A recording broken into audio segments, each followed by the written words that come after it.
As we go about our daily activities in this life, we can be confident that God blesses us and gifts us with many things that help us to live our lives in closer union with Him. Just think, for instance, of the grace and the love and certain abilities to accomplish a variety of things in this life. Think as well about how unconditionally God showers us with His patience and understanding, His mercy and His forgiveness and love.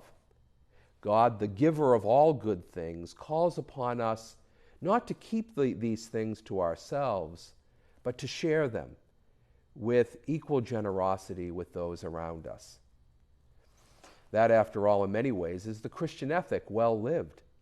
As we grow in our spiritual lives, we must seek to become more like God in all ways, and as such, to be generous in how we share the gifts that He extends to us with those around us.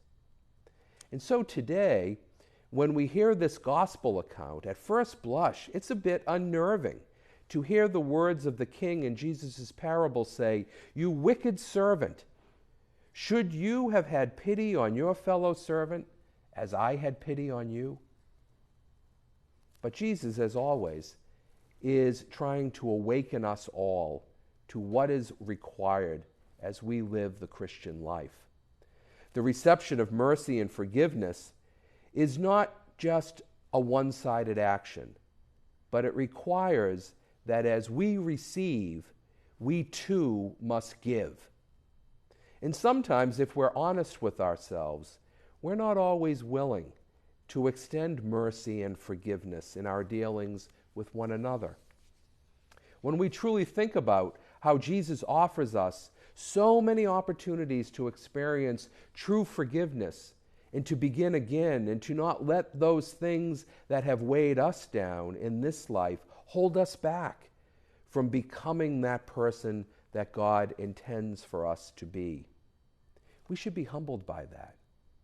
Jesus offers us the true direction, a direction that leads us to an awakening that with God all things are possible.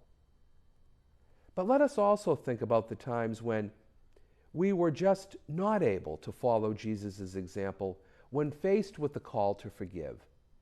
Time after time, really the only thing that keeps us from changing from our old ways is ourselves. But we can be stubborn, can't we?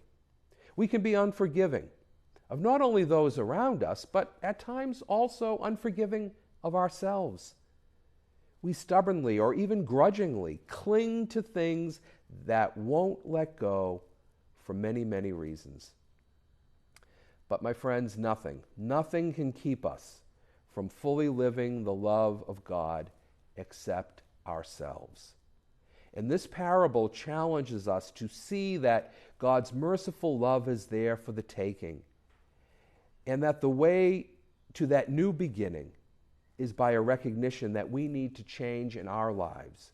We need to embrace a new path that will lead us away from those things that keep us from loving fully and allow us to enter into a hope-filled relationship with God and indeed with those around us as well.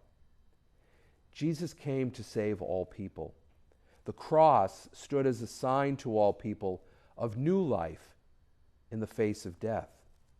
The cross is a beacon summoning us all to a new beginning, a new life in Jesus Christ. But we need to reach out to it. We need to put our stubborn pride away, acknowledge our faults, and seek to begin anew in the healing love that is Almighty God. Like anything that we do in this life, it is so important that we take the first step and recognize the need for change in our life that will lead us all to reconciling peace with God and again, indeed, reconciling peace with one another.